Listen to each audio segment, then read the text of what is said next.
Yeah, sure. Lecture is by Vijay Shenoy, and he's going to talk about the tenfold way, symmetry, topology, and the connection with disorder. Okay, so to Vijay. Thanks, Rajdeep. So let me start by thanking the organizers, as is the tradition, for giving me this this opportunity to look like outer space person with all this stuff. I'm going to be talking about the tenfold way. We will have some aspects of symmetry, which will then lead us to the idea of topology. And at the end of the day, our brains will get disordered. That's where the disorder comes. Okay, so I will start by thanking my friends. So two of the wonderful young men who I've had the good fortune of collaborating with, Adeep and Arijit. I think Arijit is somewhere here, right there. All questions that I'm not able to answer, you can of course ask Arijit. And I'm sure he'll answer not only those questions, but also the questions that you don't ask. Okay, so what is this whole game about? It's about classification of fermionic systems. So let me give you an idea of what classification means. Suppose I ask you, take your favorite number, take 78. How many groups are there of order 78?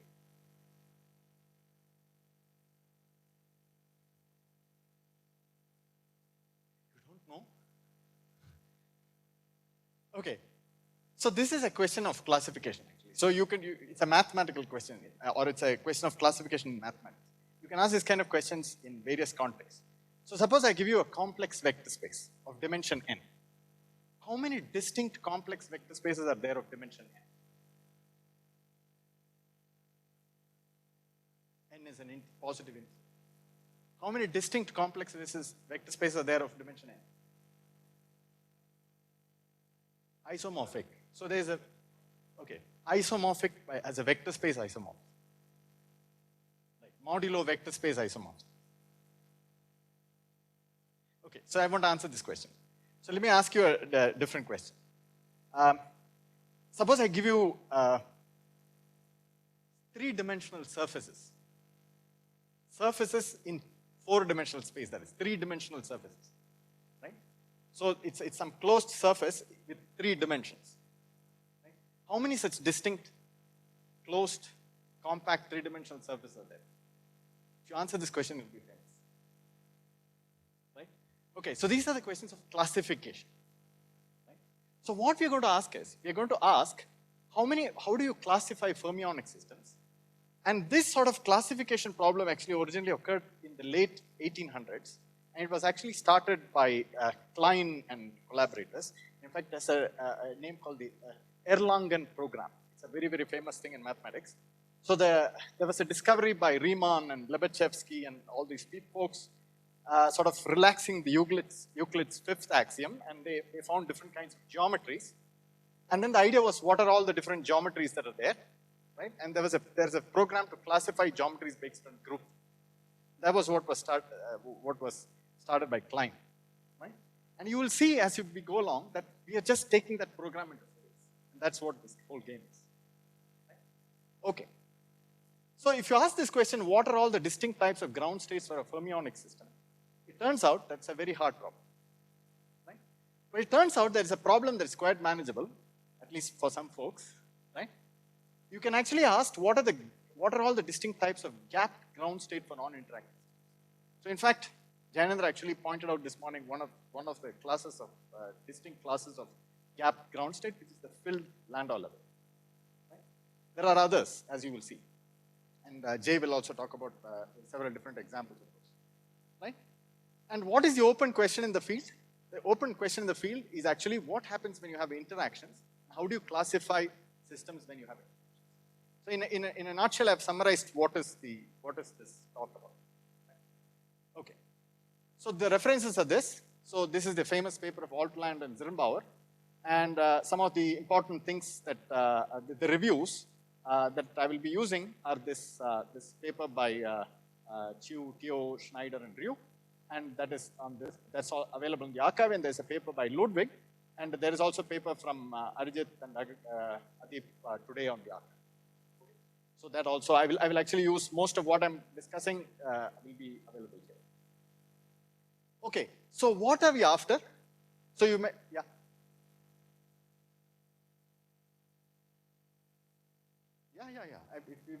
Exactly. We'll come to that. So if you want a quick answer, it's homotopically equivalent.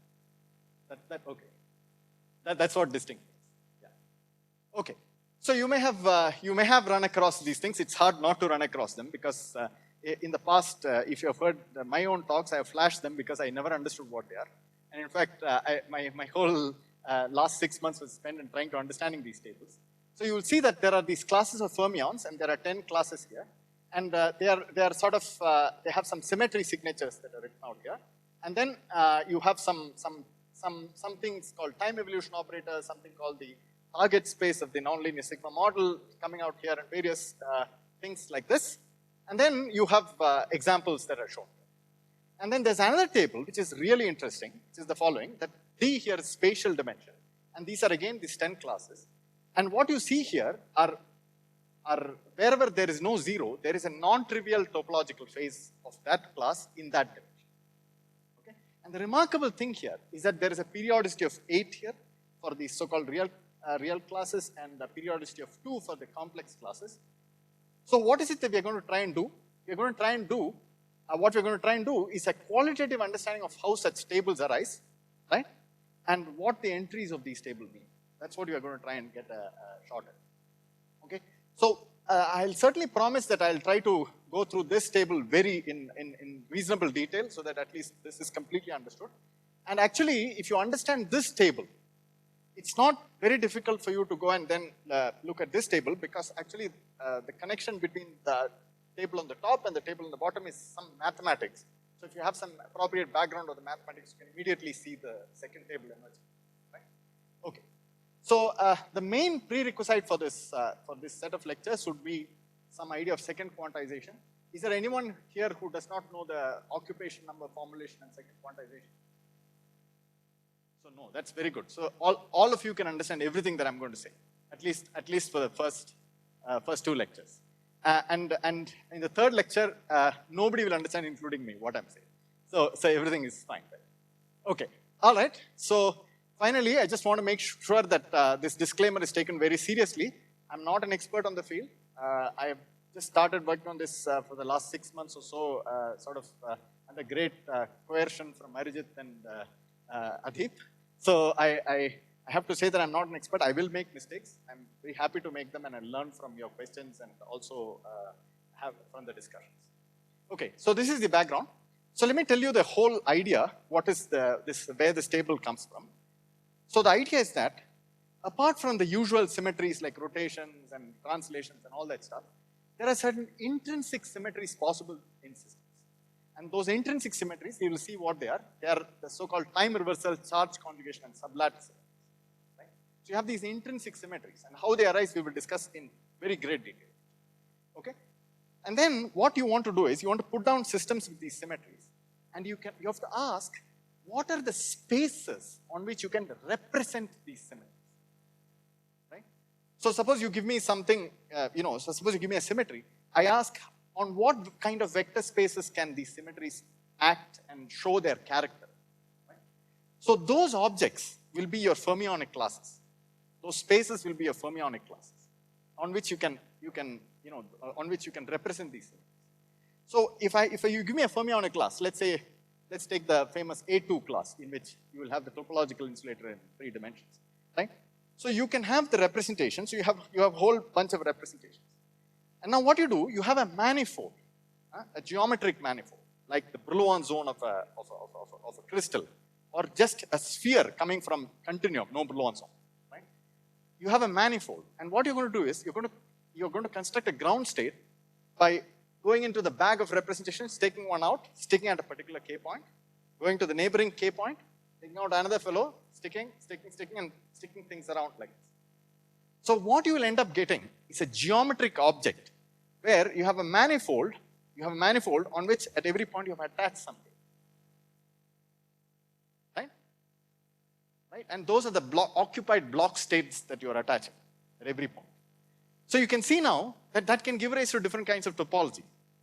Right? So for example, if your Brillouin zone is like a circle, you could attach it uniformly everywhere, and you will just get this, you'll get just a cylinder-like object. On the other hand, as you're attaching, you could twist it around and you could get Mobius strip and you could get other kind of things. So you can see how this topology comes up, right? So the idea is that there's symmetry and there's representation space, and then you take these objects on the representation space and attach it onto manifolds, and the mathematical structure of that is a vector bundle or a principal bundle, depending on how you want to look at it. That's a technical term. Don't worry about it if you don't know what that means. And then you classify these bundles, or you classify these objects that can arise. And that's what gives rise to the second table. Right? So that's the program. And then what is the content of, what is the physical content of this kind of topology? The physical content of it is that if you have non-trivial topology, you are sort of guaranteed to have gapless surface states, even though the bulk is gap. Right? And that is what is the content of these nonlinear sigma models, which actually describe disordered systems. So if you want to see whether a phase is topological in dimension D, you construct the nonlinear sigma model in dimension D minus 1 and make sure that it is gapless. Make sure that it actually supports in metallic phase. Right? And that is also forced on you by topology. Right? Because whether topology of the nonlinear sigma model target space, and if you are in dimension D minus 1, you have to see what are non-trivial windings possible from the D minus 1 dimensional manifold onto this target space. And if you get non-trivial topologies for that, then you will have certain terms that you can add to the action called as topological terms, which will keep the system gapless. So that's the whole story, right? So now, if you have some energy, or if you feel bored with my discussion, you can certainly go to those references and use this time and read now, and you pick up all this stuff. Okay, so that's where we are. And what I'm going to do is, I'm going to start from the beginning, and I'll be following this archive paper that I just mentioned. Okay, so let's start at the beginning.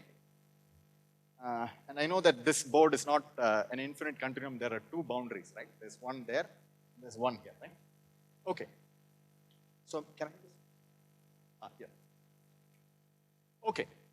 So let me start by discussing some very simple system. And the system that I'm discussing has L one particle orbitals.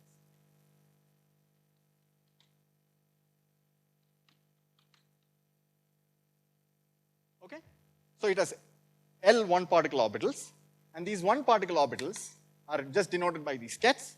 And here I goes from 1 to L. This is what I start off. Something that all of us have seen, right? So you see, in my discussion, I don't worry about what spin is. I don't worry about any such thing, right? It's just a set of fermionic states that are available. And the way I'm constructing this is that they are orthonormal. So if I have something I and j, they will satisfy this condition. They are orthonormal states. There are L of them. Okay? This is my starting point. Okay. Yeah, question? Yeah. No, it's coming. I start off with some one particle states. Now I'm going to populate them by fermions. That's what I was going to say. Right?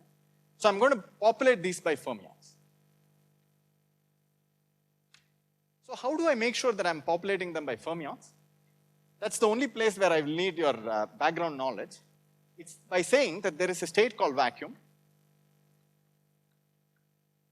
Right? And this state, I will just denote it by just 0 here. Right? And this one particle state, I can actually create from the vacuum by using a fermionic operator. And the fact that I have fermions is encoded in this algebra.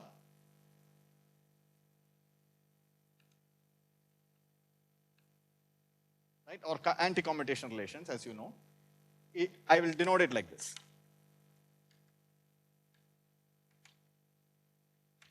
Right? And I have these other relations which are also very familiar to all of you. They are these. And these curly brackets mean anti-commutation. Okay? All right.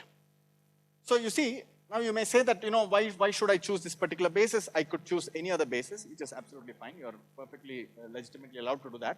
And we will actually use that quite frequently in the discussion. But before I do that, I want to actually introduce slightly abstract notation where all of these operators are collected into an array. Right? So I'm going to introduce this notation, which I will call as capital psi. So this thing is the column psi 1 all the way up to psi L. Right? So that's just the annihilation operators. And there is, of course, the dagger of this, which will look like this.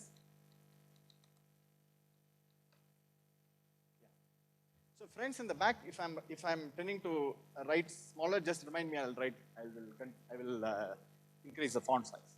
Okay. So this is these are the operators. Okay. So suppose I were to choose another basis.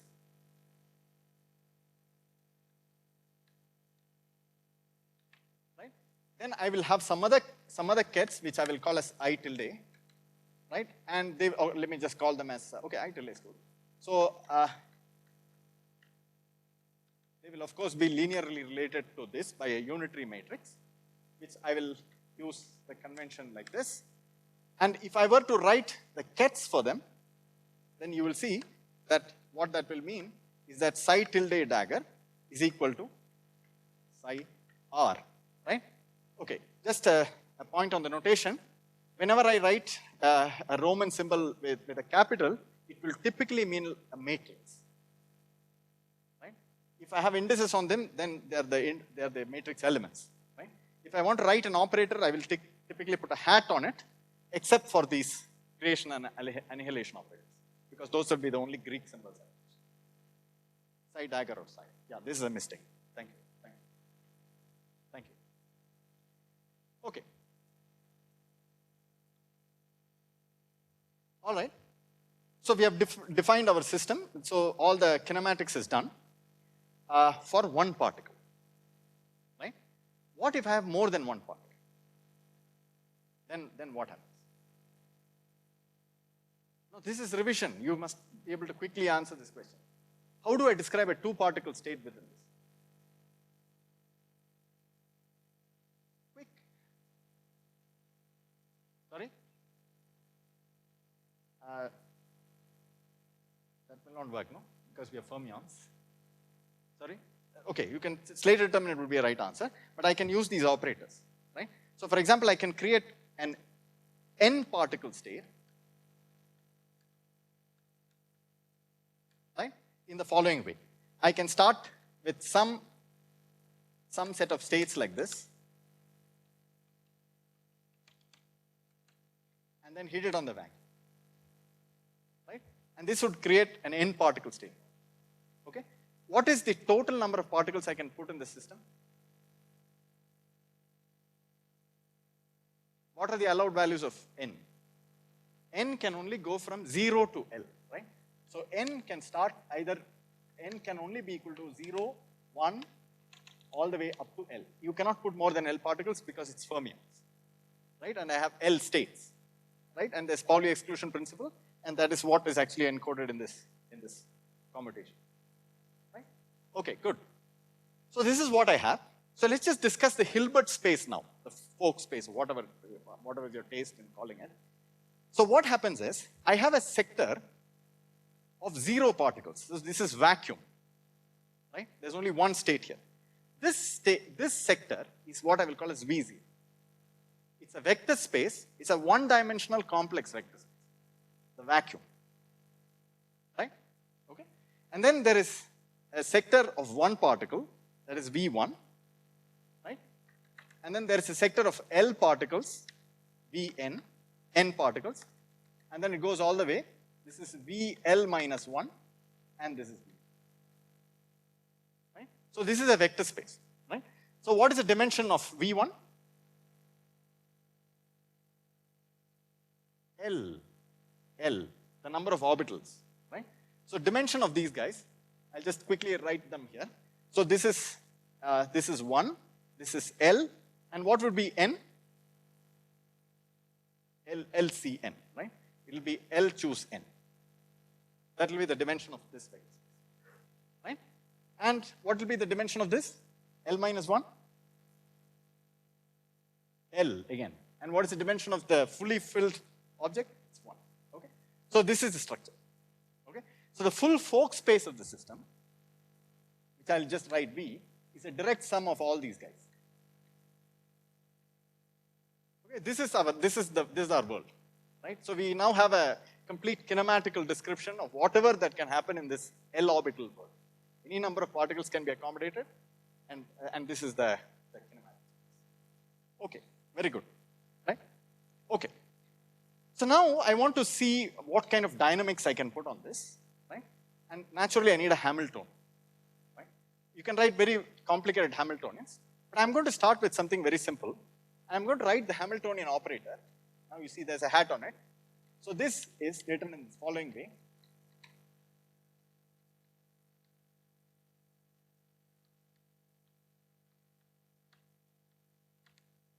Right? This is the Hamiltonian. So what have I done by assuming that this is the form of the Hamiltonian? I have assumed that I'm only discussing non-interacting problems. They're all quadratic Hamiltonians. Right? And the way I have written this, it doesn't tell you the power of this way of doing things. It's because I have not included superconductivity. So you can actually also sort of extend these Hamiltonians to include superconductivity. Okay, I do not want to discuss that in great detail. We'll probably take that up in one of the tutorials. Right? So just make a note here that this can be extended to include BDG-like Hamiltonians.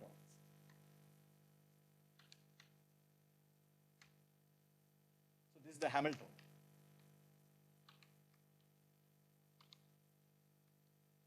Right? So you can extend, you can use this very same framework to do that. So let me not get into that because it will just slow us down for no particular reason immediate. Okay, so this is the system. Okay, so now I'm ready to ask this question. Before I do that, let me just introduce one more thing. So if I have this Hamiltonian, of course I can write a time evolution operator for this. And this goes like this, e to the minus it h hat. Right? This is what it is. And if I want to write it as a matrix, in the one particle sector, this is just the matrix version of it. It will be just this. Right? This is just the one particle version of it in the V1 sector. So this is the one particle version.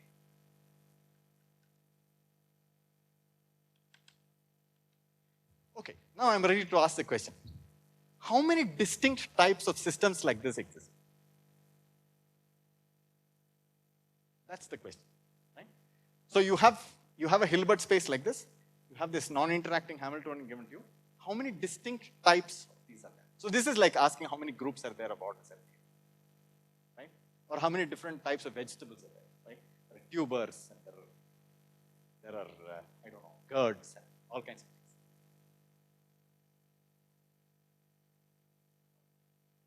Right, that's exactly, I'm trying to motivate the discussion. Right.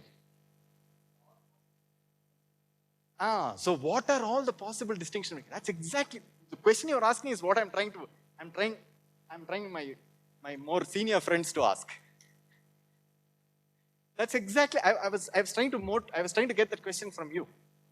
What Krish asked is what the question I was trying to extract from you. So that the question, the way I have stated this question is vague. What is the distinction? What do I mean by different? Right?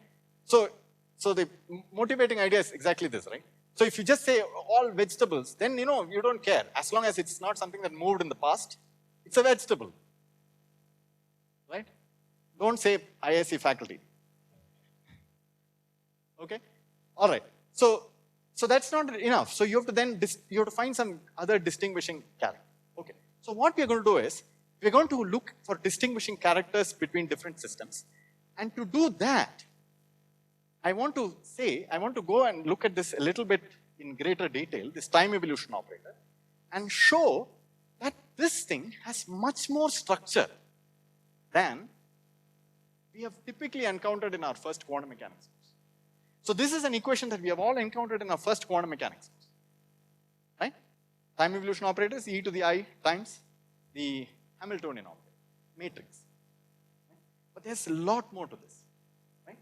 So what do I mean by a class? A class is like, I give you the example of a manifold or something. So for example, if I want to classify two-dimensional manifolds, right?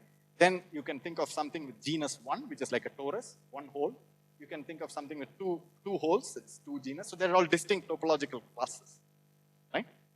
So something like this, we want to define a class. So what do I mean by a class? It's a whole set of Hamiltonians and this Hilbert space. It's not just one Hamiltonian.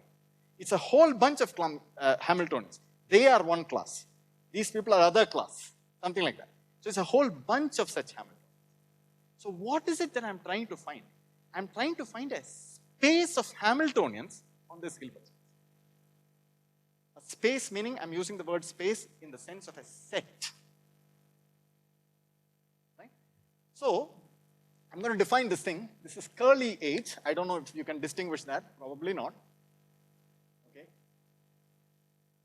You see, they're not topologically distinct. All right. All right, let me just do something. So this is the curly H. So this is the space of all Hamiltonians, right? So how do I discuss this? So this is the set of all H, and what do I need here? If I'm discussing it at this level, what do I need? I just need H to be Hermitian,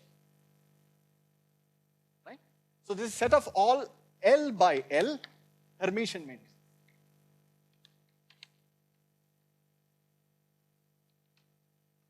Arijit, Hermitian H is capital or small? Capital. All right. Right? So this is the space of all Hermitian matrices. What is the space of all Hermitian matrices? What mathematical structure does it have? Sorry? Did I hear Pauli matrices? But if L were 2, that would be a good answer. But L is arbitrary.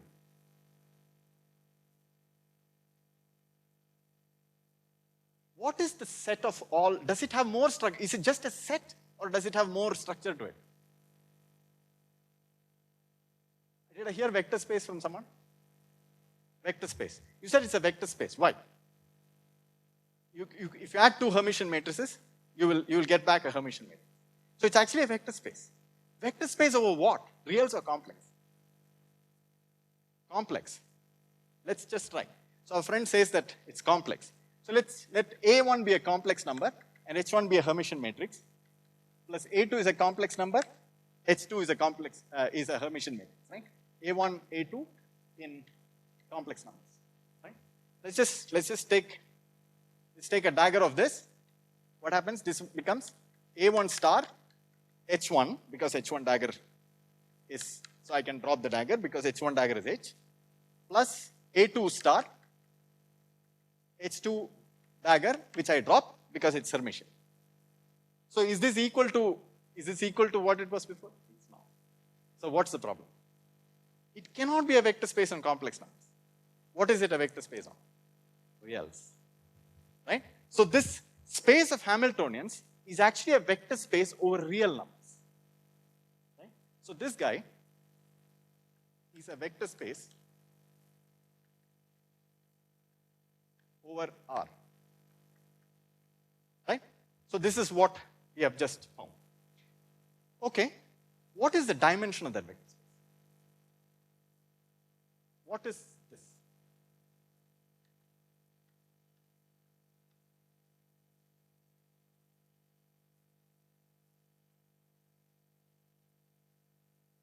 Just count.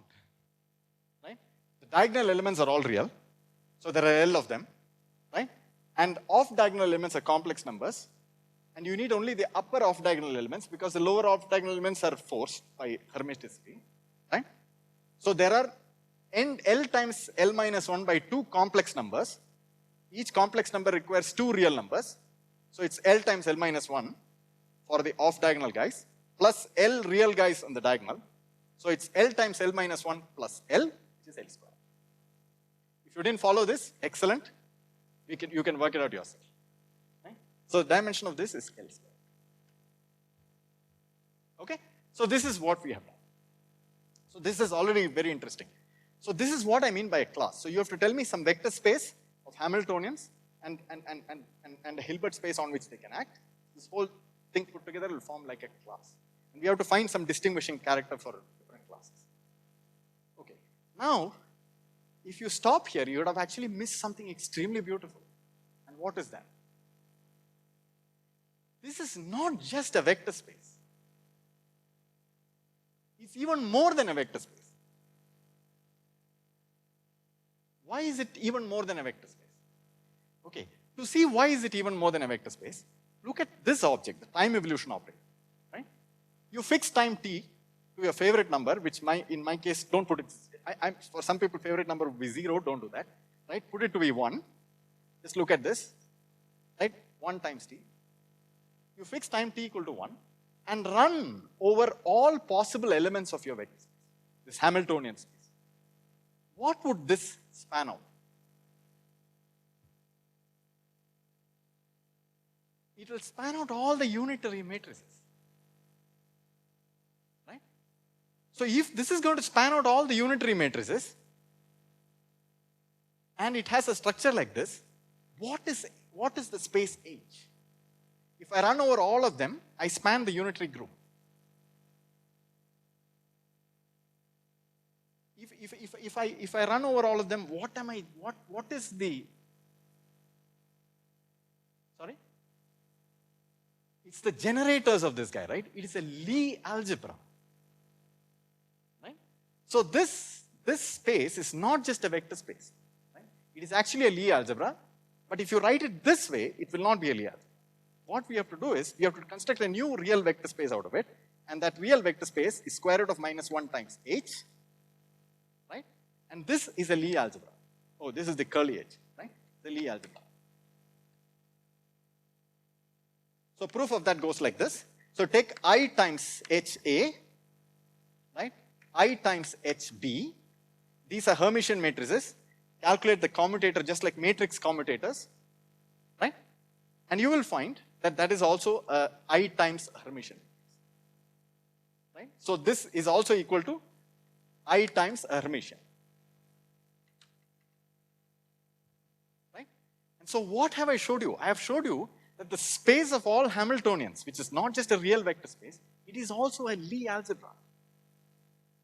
Okay? Now, if you have done a course in Lie groups and things like that, or even if you have had friends, suddenly something should click. Does it click? So I can now rephrase my question that I asked in the beginning of that class, in the beginning of this lecture, right? Which is, how many different distinct vector space of dimension L are there? In our case, it's actually L squared, doesn't matter, right? Now you can ask a question, how many distinct Lie algebras are there? Okay? Now this is a question that was asked and answered by famous people. Cartan is the name that is associated with this. So it's completely classified in 1920s, right? How many different Lie algebras, right? And that classification is what is going to underlie our classification. So some of that stuff will be borrowed into this, right? Yeah, I just want to make it. We will find that it will not, our classification will not produce Lie algebras, but it will produce certain things which will turn out to be not, whose exponentiation will not just produce groups, but they will produce coset spaces. So that's what is going to happen, right? Yes, question. Okay, that's again a slide. No. So the point is, okay, there's a way to.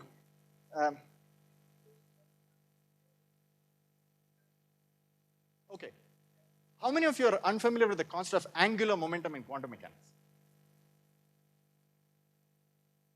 Everyone is familiar with angular momentum in quantum mechanics? Then you know everything about Lie algebras. Okay?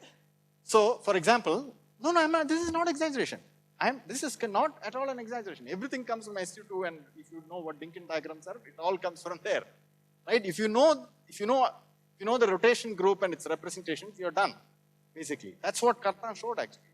The various ways of stitching them together to get all of them, right? So the idea is that you have some e to the I something, so what would you do? You would write some j with some angle. This is what you would have seen typically, times some n or something like this, right? And these are the generators of the rotations, right? So if you just take this idea and just imagine in a different space, you see that this is exactly what's going on here, right? J dot n would be a matrix, right?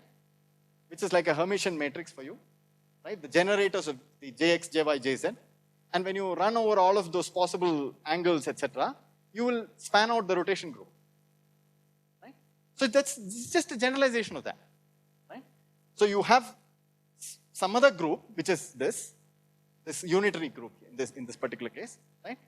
And so the set of generators for that actually span out this Lie algebra, and it has this very nice commutation relation, and you should just work out just like you did that, Jx, Jy is, Jz, I times Jz.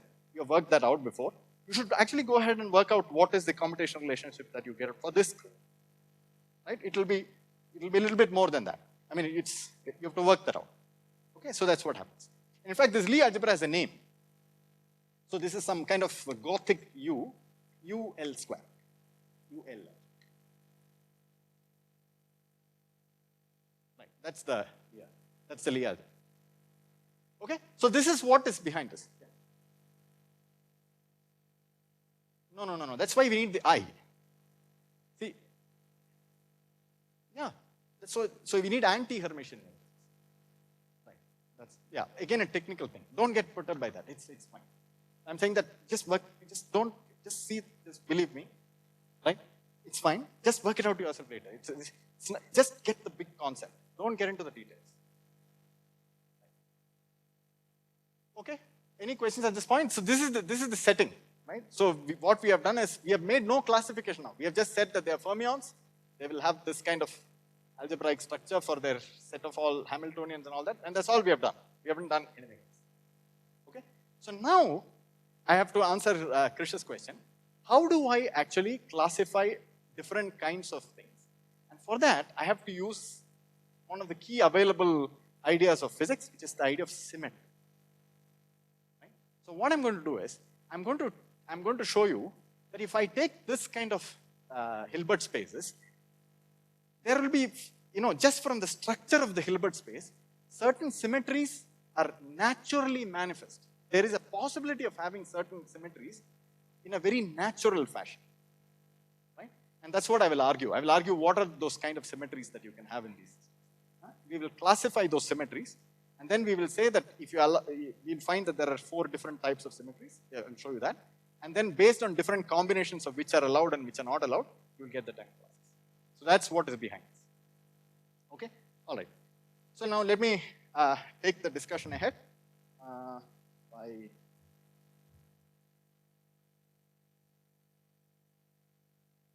okay.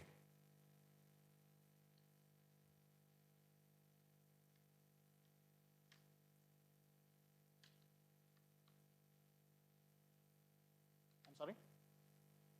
I may need the screen now and then, so I think, okay, so before I discuss what is a symmetry, I have to discuss what is a symmetry operation, right? And all of you, I assume, have seen this. So a symmetry operation, I'll discuss it in the context of this one particle state V1. So suppose I have some state phi in V1. So let's say this is in V1, right? So what I have is I have some operation which acts on phi, which gives me some other state. Let me call it phi tilde. Right? And similarly, I can have another state. Let me call it some zeta. And this will go to some other state, which I will call as zeta. Okay? Now, such an operation, right? See, you must understand that you don't think of this as a matrix multiplication. You think of this as a function acting on this. Right? So at this point of time, there is no restriction whatsoever. What all I need is, I need that you give me some phi, I will give you back a new psi in an invertible way. It should be an invertible, it's a bijection. So U is invertible. Right? Yeah, sounds too much mathematics here, but just hang on. I mean, it's fine. Right? It will get more interesting as we go along. Right? Okay, so this is what happens. And then I demand that such a function, which is a bijection, would be a symmetry operation. This is what Wigner actually did. He said that this would be a symmetry operation if the following statement is true.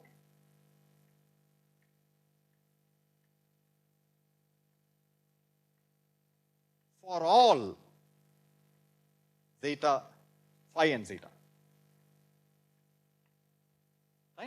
So if in absolute value, right, if these two things are same for all of them, all the states in your Hilbert space, right, then this is a symmetry operation.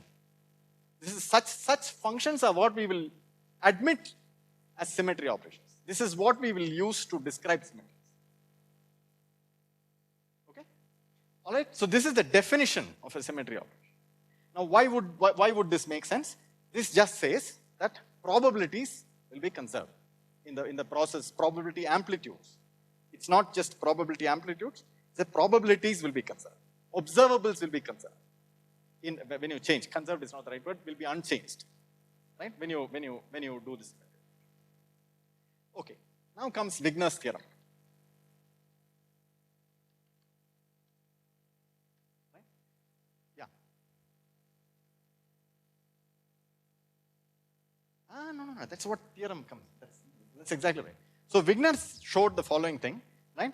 He showed, I will not get into the proof of it at all. It's quite involved, and the very nice place to read it is Winberg's book. Winberg. Right. Okay.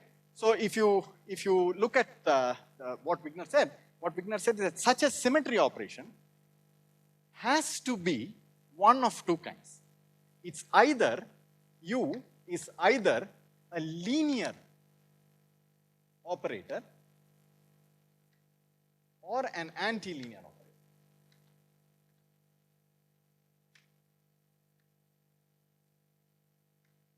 Right? I will not prove this. This is Wigner's theorem. So it says that any symmetry operation is always either a linear operator or an anti-linear. There's no choice but to be one of these. This is actually, if you think about it, an extremely remarkable result, because you can have many different bijections, right, which are completely non-linear. Right? But if it is supposed to be one of a symmetry operation which preserves this business, then it's forced to be linear or anti-linear. Okay. Some of you may not have, everyone knows for sure what is linear operator. Some of you may not have seen what is anti-linear operator, so just let me write it down. So this is a complex number. Sorry.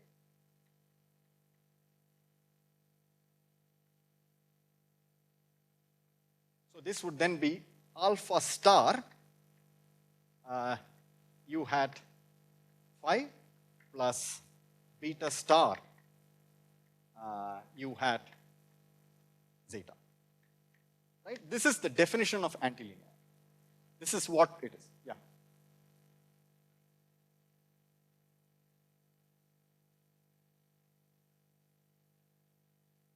Of course. Symmetry operation has nothing to do with it being a symmetry. I have not told you what a symmetry is yet.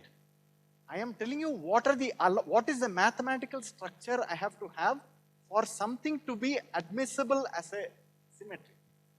Yeah. This is like a kinematic definition of a symmetry operation. Right. We have not discussed what is symmetry yet. Okay? All right. Okay. All right. Everybody's at home here? Okay, good. So this is, all I have done here is on V1. Right? What would be the generalization of this in our Hilbert space? See, if I were to write like this, if this were a linear operator, I will say that the state phi, it goes to u phi. This is what I would do. Right? If I want to take this kind of an idea and go to the full Folk space or the whole V, what should I do?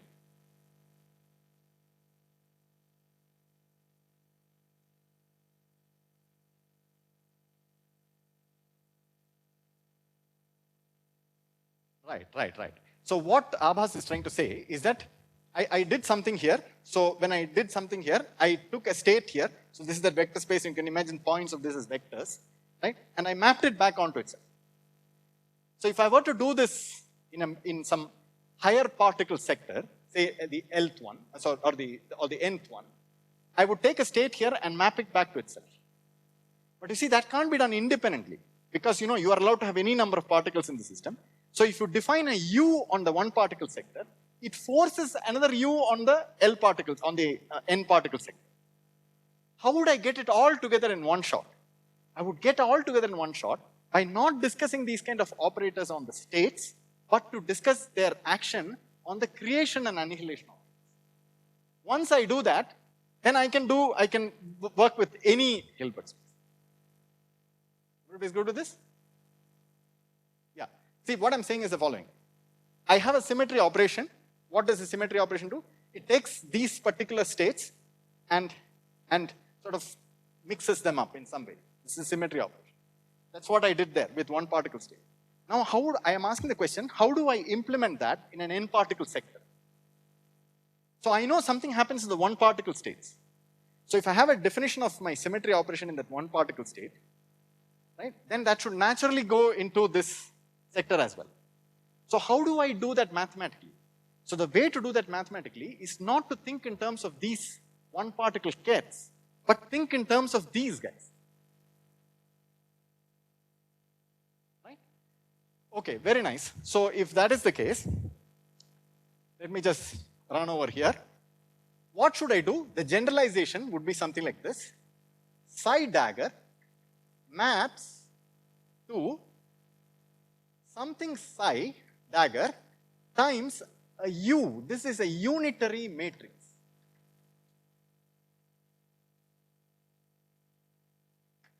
Why am I allowed to do this? That's because it's either a linear or an antilinear operator. So what that will do for you is it will take some states I and it will just mix them up, right? So that's described by unitary matrix, right? And that's what I do here. So psi dagger gets mapped to psi dagger. So these are the symmetry transformed creation operators. Everybody is good with this?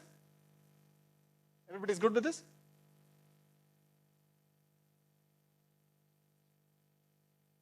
This symbol means maps to. That's how you read it. Yeah. It's a convention. It turns out to be this is the simplest way to do it. Yeah. It's a convention. You can choose it whatever way you want, but this is, yeah. That's also consistent with, if you go back and look at my way I transform the states basis change, you see there is also some, yeah. So don't worry, don't worry about that. Yeah. Other questions?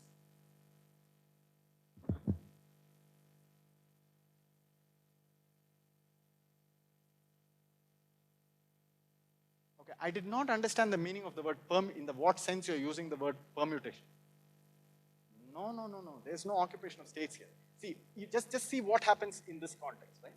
In the context of one particle state. So for just let me just give you an example. So suppose I were to take a state here. Let me call this, just for discussion, let's take Ex and Ey, right? So I could rotate the thing. So then I would go to something like, this Ex, Ey go into something like this, right? They go into some Ex, Ey times some cosine theta, sine theta and all that stuff, right? That's what I'm doing. If you're thinking permuting in terms of fermionic permutation, no, that's not what I'm doing. I'm taking the old basis, right, whatever I had, and I'm asking under the action of the symmetry, what happens to these bases there? So I discussed that in the one particle sector, and then I use that information of the one particle sector to construct something that can act on any other, right? Right, so let me just make sure that you understood. So I will ask you a question so you would answer it. Right? So suppose I were to do psi dagger 3, psi dagger 4, or psi dagger 7. So imagine that L is like 30 or something. Under the action of symmetry, where will this map to?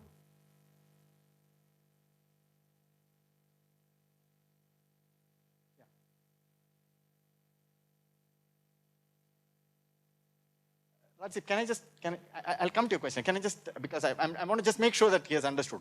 Yeah.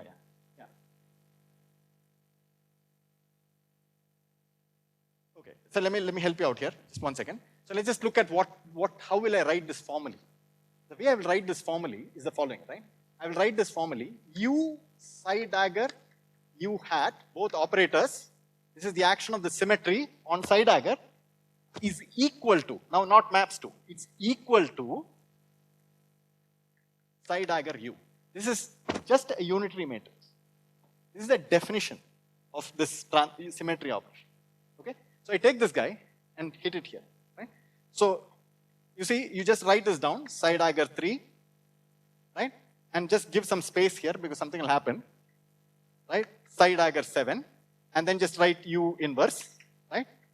And then we'll figure out what is going to happen here. So, you know, if you stare very hard enough, there'll be vacuum fluctuations here, which will produce these things. You see that? It's an attempted joke, right? Right? Sorry. Okay. I need to have some discipline. All right. All right. So this is what happens, right? So you get this and this. Now you see, you can see the answer, right? So you'll see this will become psi dagger, something like this. It will become, I think, psi dagger J, U, J3. That's what will happen. This U is this matrix that I have. And then there will be similar thing will come here. There'll be a U, something like that. So this is how so now if I want to look at what happened to the mini particle state, the mini particle state was created by a sequence of psi daggers acting on vacuum. Now I hit this U inverse on that. It will give me a new string of states given like this. I act it on vacuum again. And I'll get the transform state. So in the process, what happens?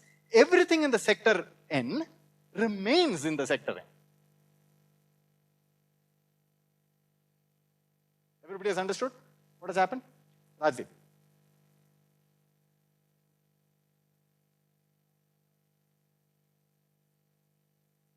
They're not kets, they're operators. Yeah. Yeah. Exact. Yeah.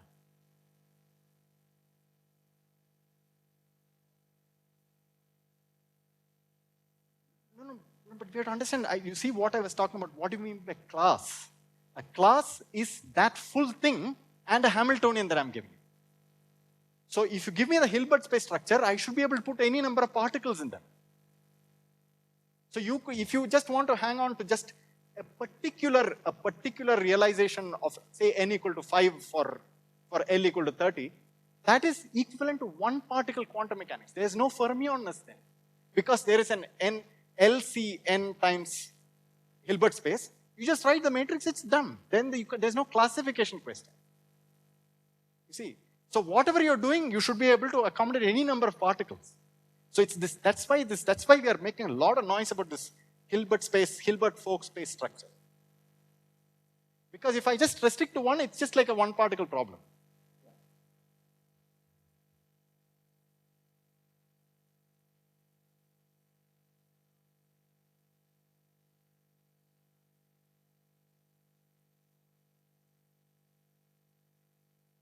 Why do you say restricted? No. Where am I assuming the Hamiltonian here?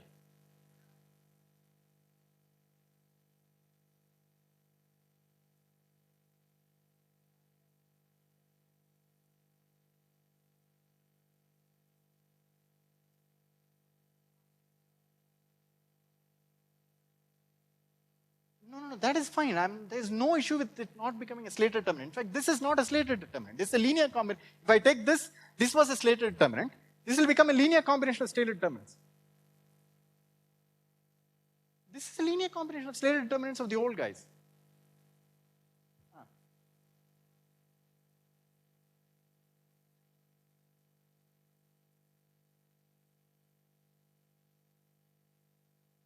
No, but can you do that generically? The question is, can you do that generically in every sector? No. You can have special symmetry in a given particle number sector. What you're saying. You cannot have that as a Folk space symmetry. I am talking about Folk space symmetries. Symmetries that are symmetries of this vector space.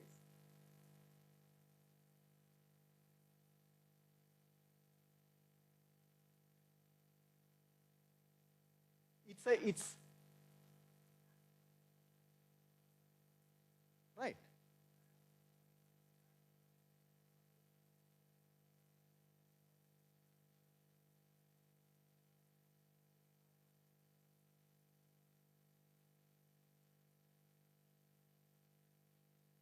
Got it.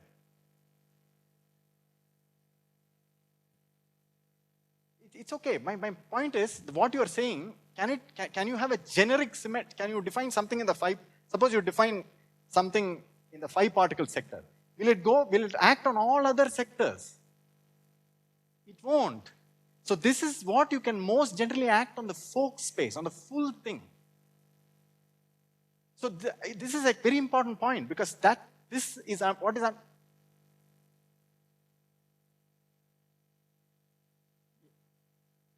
Yeah. Yes. No, that will not, no, 1 second, that will not act on these guys. That will not act on the, it'll act trivially on them, right? So, yeah. So, so how is that how is that a,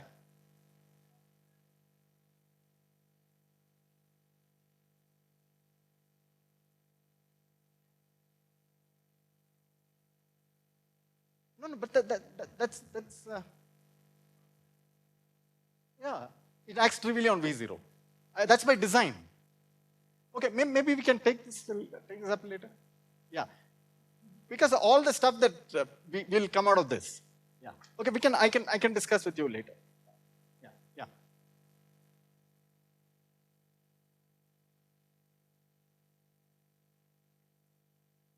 Because I have to tell you the story. We want to do this because this full symmetry on the fork space is what will give us particle hole transformations. That's the point that's what I want to come to. Right. Okay, so let me just continue and I'll discuss with friends later. Okay, all right. So at least whatever I'm saying in the restricted sense is certainly not is fine, right? Okay, there's no problem there, right? Okay, so let me just proceed. Okay, all right. So this is what happens, and this is the symmetry operation, right? So now I have defined this. And how do I discuss whether something is a linear or an anti-linear operator? So this would be true whether it's a linear or an anti-linear operator. I will say that if this is true, take this number, take this I, identity times 1. 1 is the identity on the Hilbert space, on the full fork space, right? This U hat inverse. So this is equal to, this object is equal to plus 1 plus I times 1 for linear, and minus I times 1 for anti-linear.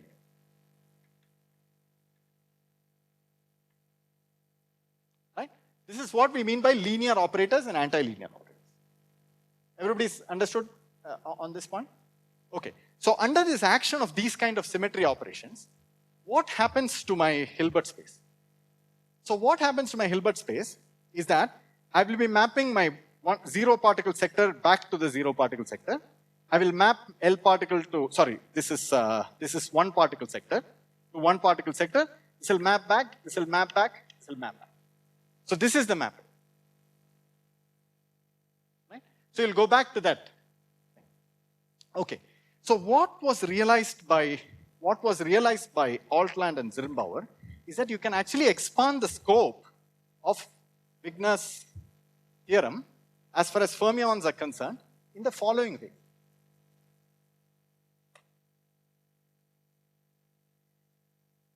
You want this mapping of this kind of a vector space, and there's a mathematical term for this kind of a vector space. It's called as a graded vector space. So each is a direct sum, and each subspace has an index, right? And this is what is called as a graded vector space.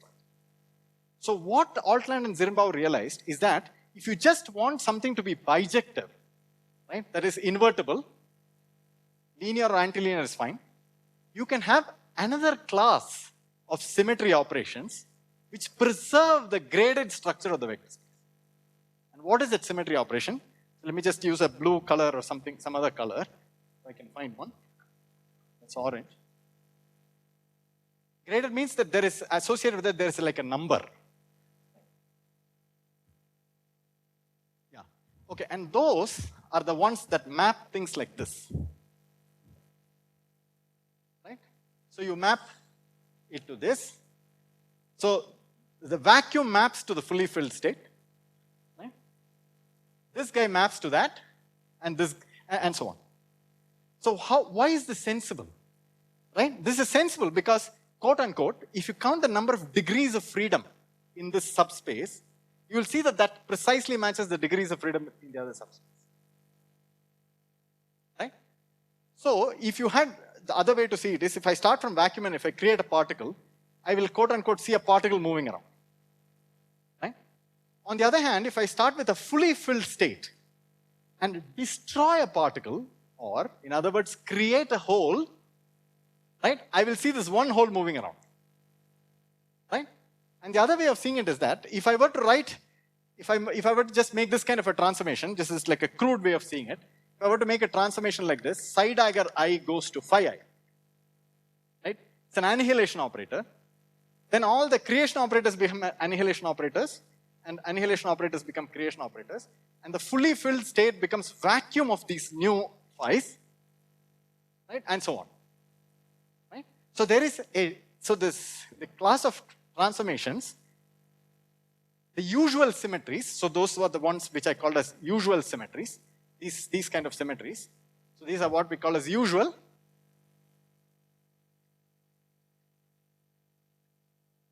So usual symmetries.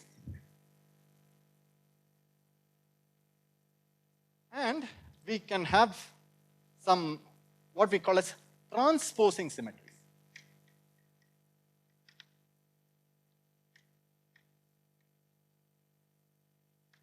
Right? So transposing symmetries would take this subspace to the subspace L minus the number of particle subspace. Right? So what would be the mathematical way of doing that? So under the action of a transposing symmetry, so I will just to TNS, right? If I take this operator psi dagger and then hit on this U inverse, so this will map to what? This will map to, what do you want it to map on? It has to map to psi transpose, and I need some U, which I will write as U star, just to be, that's a convention. Right? And this is another unitary matrix, which is like the one that I require for transposition. Right? This is the mechanics of it. Right? But the this block. Oh, so now the boundary is here. Okay, all right. No, I will certainly do that. Yeah, no issues. Is that good? Yeah. So what happens? There's like grazing incidents or something. Right. Okay. All right. So this is what happens. And these guys, the transposing symmetries, can be linear or antilinear. Right? So these guys can be linear or antilinear.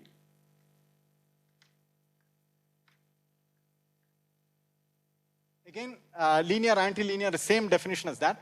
So again, I'll just write it only for the antilinear guy. I1 U hat inverse is equal to minus I. This is for the transposing antilinear guy. So I will call them as TA. Right? So we see that there are 4 types of symmetry operations we are allowed to have. I have not told you what is symmetry yet.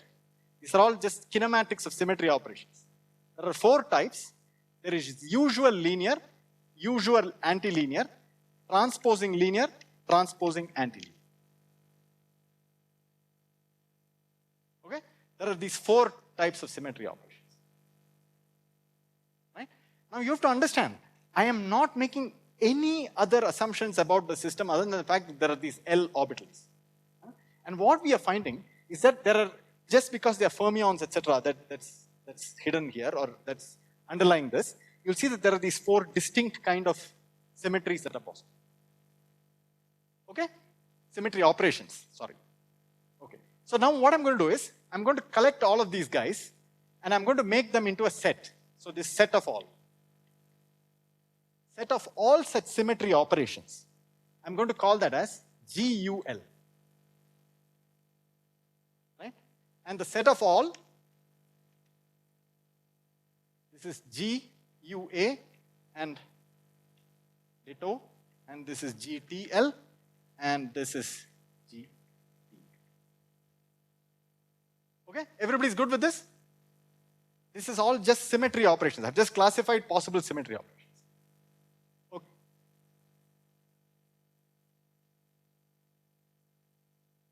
I don't need that limit actually. I don't need that limit. So basically what will happen is when I make this into a quantum field theory, this L will become the number of flavors in my theory. At least the ones that I've thought about. But if you want a completely disordered infinite sample, this also works. It's quite general. I think there are various ways to take this forward. So Rajdeep, short answers have not given a lot of thought to it. Yeah. Okay, good. All right. So now let me show you some extremely beautiful things that pop up. And Krish, I have 25 minutes. I'm doing all right.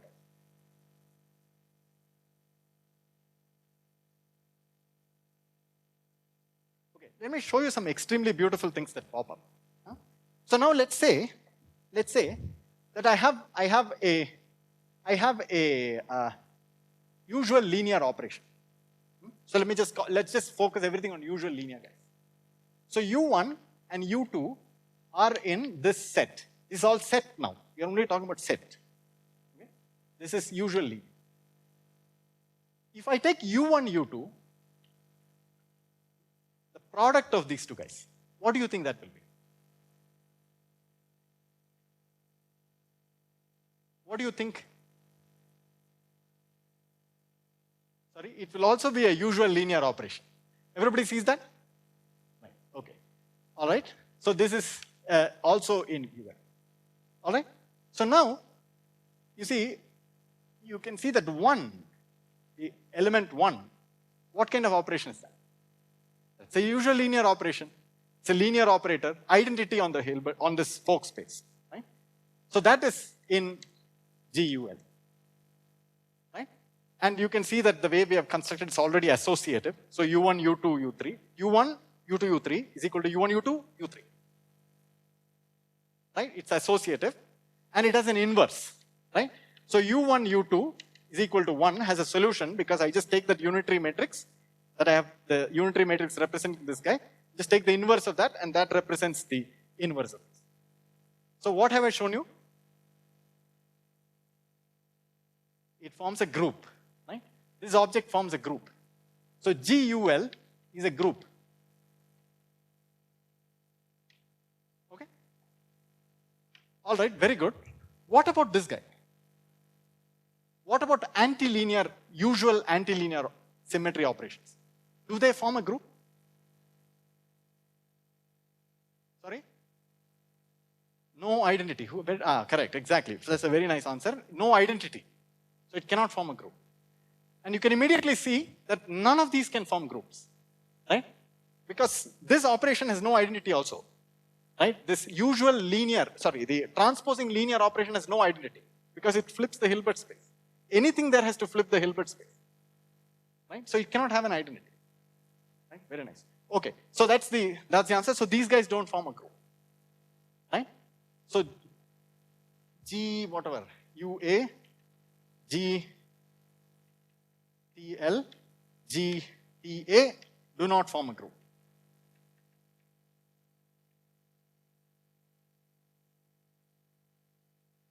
Right? Do you know can you see what they form?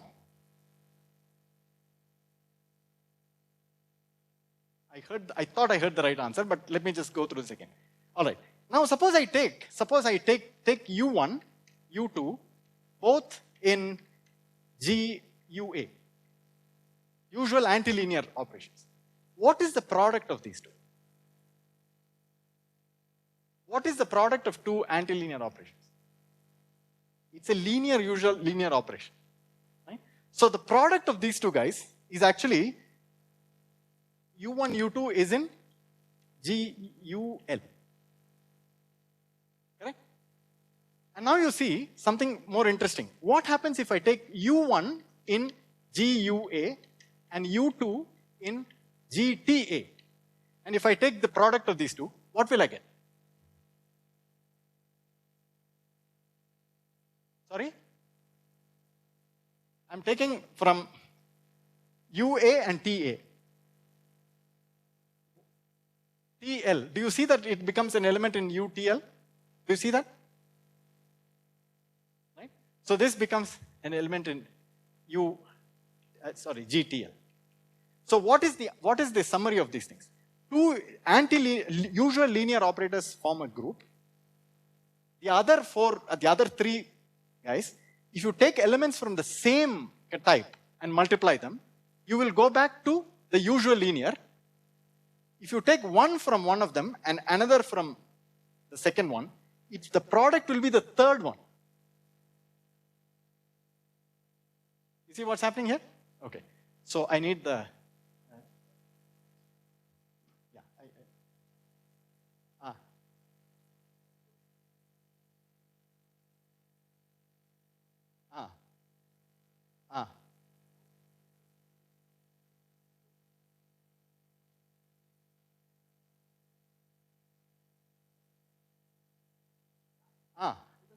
Side transpose. This is not dagger. This is transpose. This is transpose. The creation operators become annihilation operators.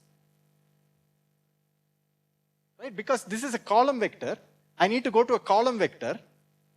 This is a row vector. I need to go back to a row vector. So I write the psi and write it with a transpose. This is transpose.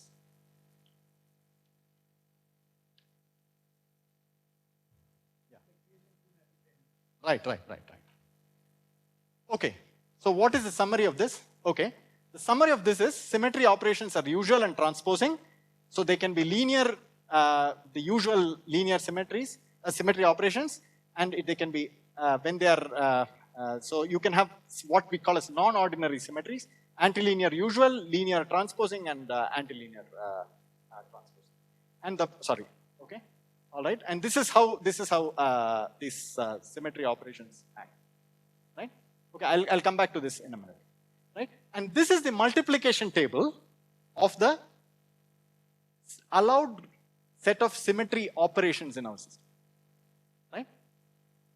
Right? What do you see here? So the question is the following: if I take this GV, which is the set of all of these guys, so it's the union of this.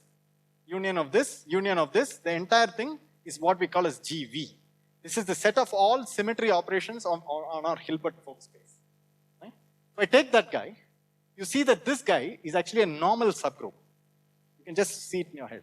This is actually a normal subgroup. If you don't know what that is, just ask me later. Right? If you take the division quotient of this, what do you get? Klein. That's the Klein group. Right? So, okay, I see that people do not know what is Klein group. So let me just tell you what is a Klein group. So,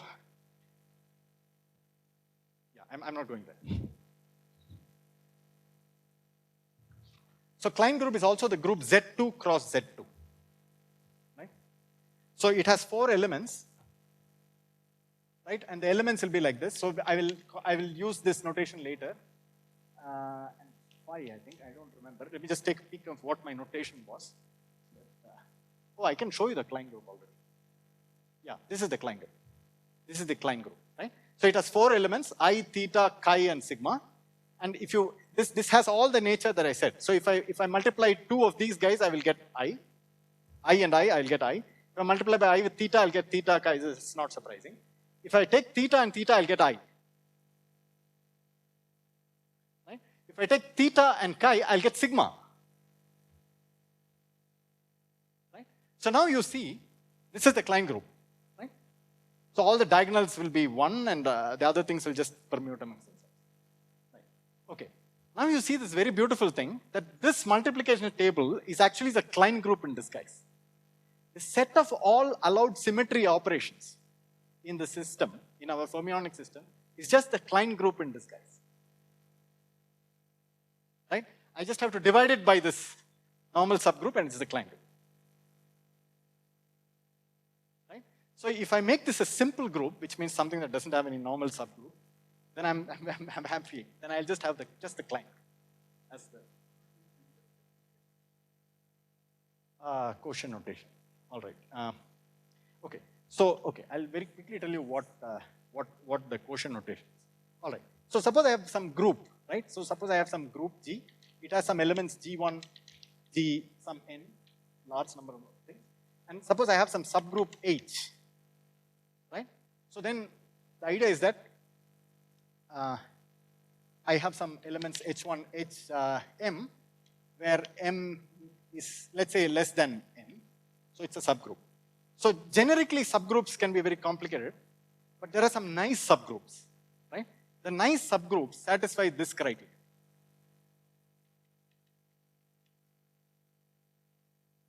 Right? So if you take any element of this, so this is any element of G, right? And do this, you'll take this, a particular element. Suppose you take H1, take G, H1, G, it will not come back to H1, but it will come back to some other element of H. Such subgroups are called as normal subgroups. Then what you can do is you can use this idea to define an equivalence class of elements of these guys. And the set of equivalence class of those guys is another group, and that group is called as the quotient group. That's the division. Okay. So two elements are equivalent if GA1 is equal to, or AH1 is equal to H2A. That's, sorry. Okay, we can maybe discuss it later. Yeah. Yeah, I think I said something wrong, but that's okay. But you get the idea. Yeah. Okay. So that's the Klein group. Okay. So underlying this whole story is this Klein group actually. Right? This is what is behind the tenfold way. Okay, and you will see that. Okay, so I am basically done with this. Now I have to tell you, when is a symmetry operation a symmetry? Somebody was asking, I think Rajdeep was asking, yes. Okay. So now I have such operations possible. I have classified all possible different distinct kind of operations. Right? When is it a symmetry? So we know that our elementary definition of symmetry would force us to consider the Hamiltonian. So let's just take the Hamiltonian, right? So the usual symmetries. What should I do? I take the Hamiltonian and act the symmetry on the Hamiltonian. What will this do? It has to come back to itself. If the U is such that it comes back to itself, if the U that I have, the usual guys, if the Hamiltonian comes back to itself, then we say that U is a usual symmetry. Again, this can be linear or antilinear, but it has to come back to itself. H has to come back to itself. It restores H back. Okay? What do you think will happen for the transposing? What should be the symmetry condition for the transposing symmetry?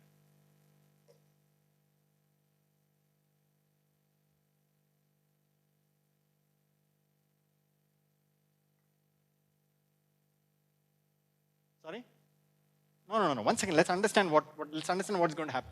So I'm going to take for transposing case,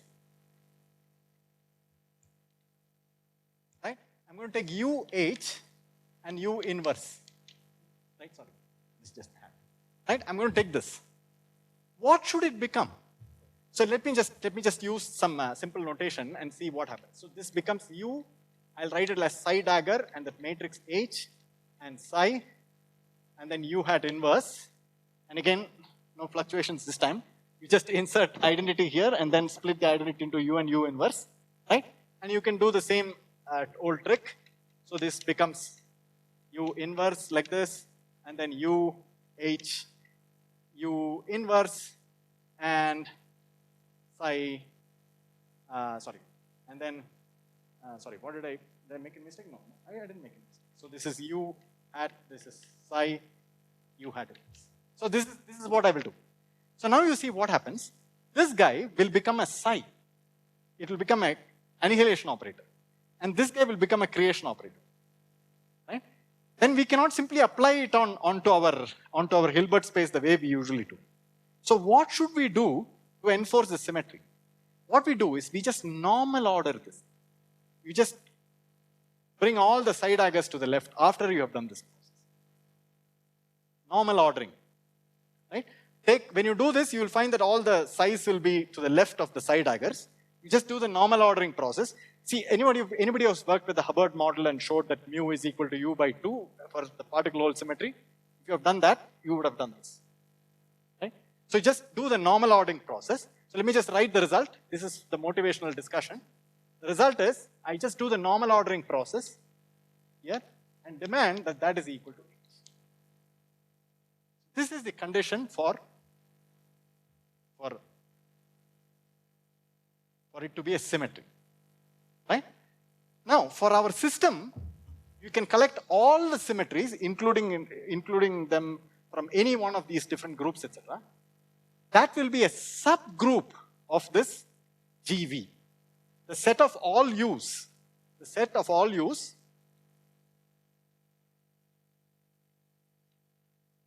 such that either the usual symmetry condition or transposing symmetry condition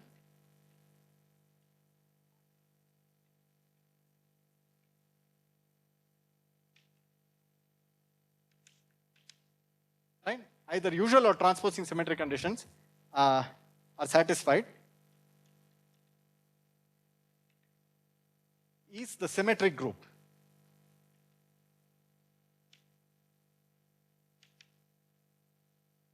G of our system. Right? And G is, of course, a subgroup or is contained in, let me just write like this. Right?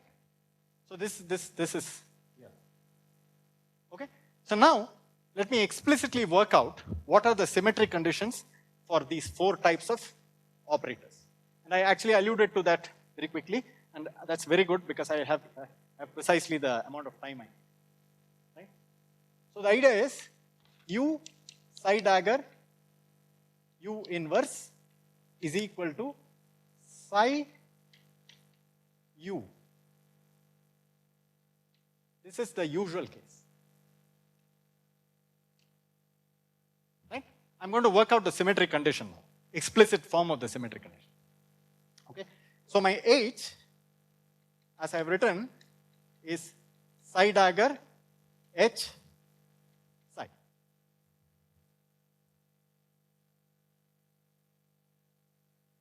Okay, so I use this, and let me just discuss the linear case. So what happens? I do U, H, so this is hat again. This is hat, this is no hat, because this is an operator, this is a matrix. So this is U hat, H hat, U hat inverse is equal to, I go through the same process, so let me just go through that very quickly.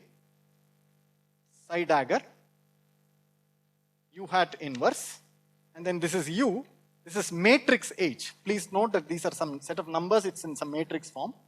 And then this is U hat inverse, and then this is U hat psi U hat inverse. So I've just expanded that thing out and I've just written.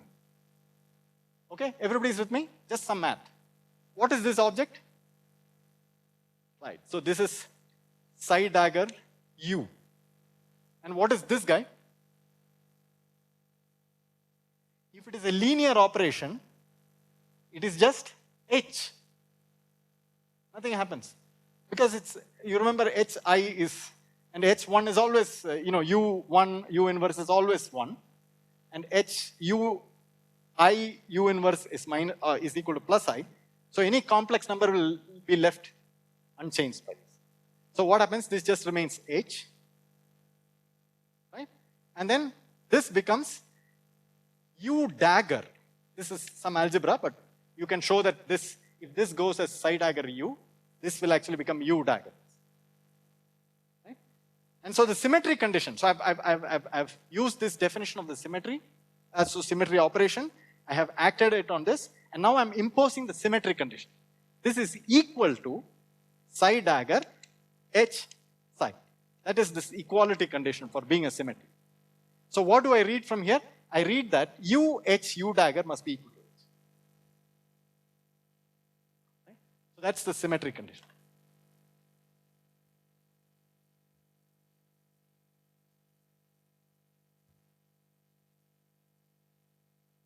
Okay, so what I get is, let me just make a table, little table here.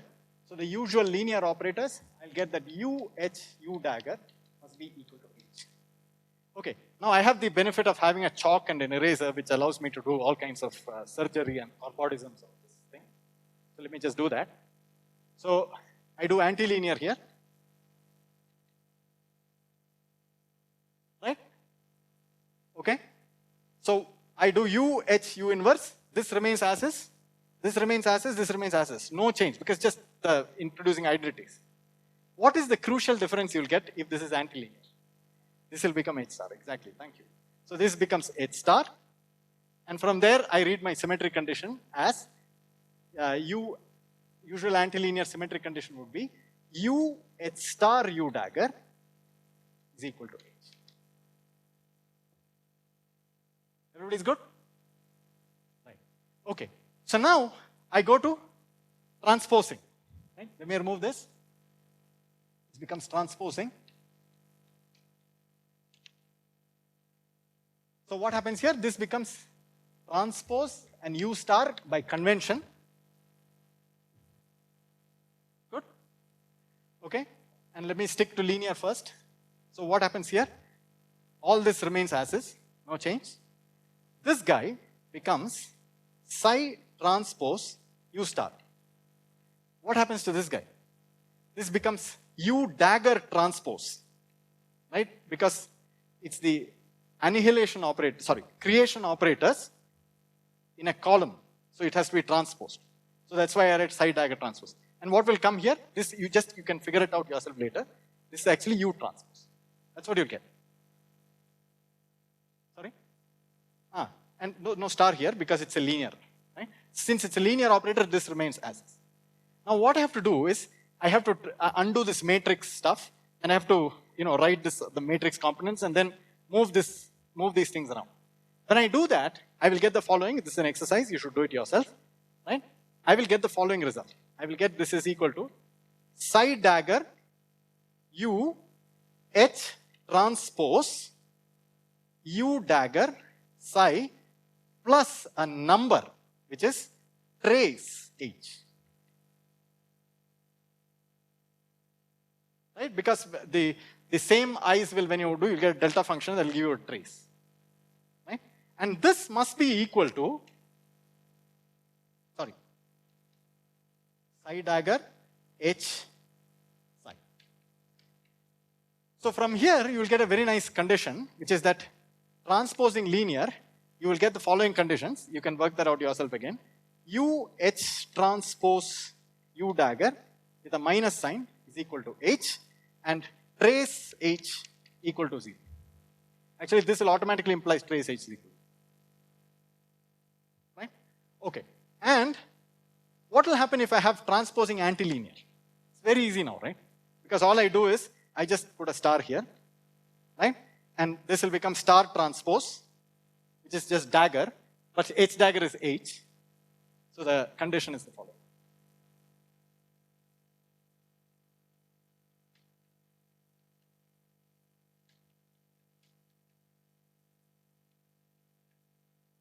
Okay?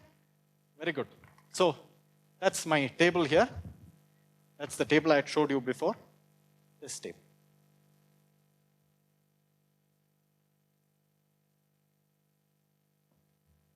Right?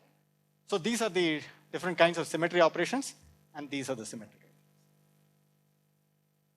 Okay? Everybody is good? Okay. I think it's a very good place to stop. I have 1 minute 46 seconds left. So we can ask some questions, or I can tell you how we are going to proceed. Maybe I'll give you a quick idea of what we are going to do next. So the next thing we are going to show is something very interesting. We are going to show that if I restrict to a certain type of systems, right, where there are no non-trivial ordinary symmetries. Ordinary, remember, is this just linear usual symmetry, right? Then, if such symmetries exist, they can only be one of them. And that just comes from this, that's just a simple statement that this thing is a Klein group. So this is what we call a solidarity of non-ordinary symmetries. So non-ordinary symmetries, if they are present, they will be solitary. There will be only one of them. For systems which do not have any trivial, which do not have any non-trivial ordinaries. Okay? I will show that next time, and immediately you will see that the tenfold classification will follow. Right? It will follow from the subgroups of the Klein group. Okay? And then what we will do is we will find the appropriate representations of these symmetries in each of these classes. And then what I will do is I will derive this tenfold classification from something called group cohomology. Right? I will take this thing and I will take the Klein group and I will do a group cohomology analysis of that and show you that the projective representations of the Klein group, all of them will give you the tenfold classes. Okay? So that's the plan for the next lecture. And the following lecture, we'll discuss topology. And then by then, everything would have been disordered completely. Okay, so thank you.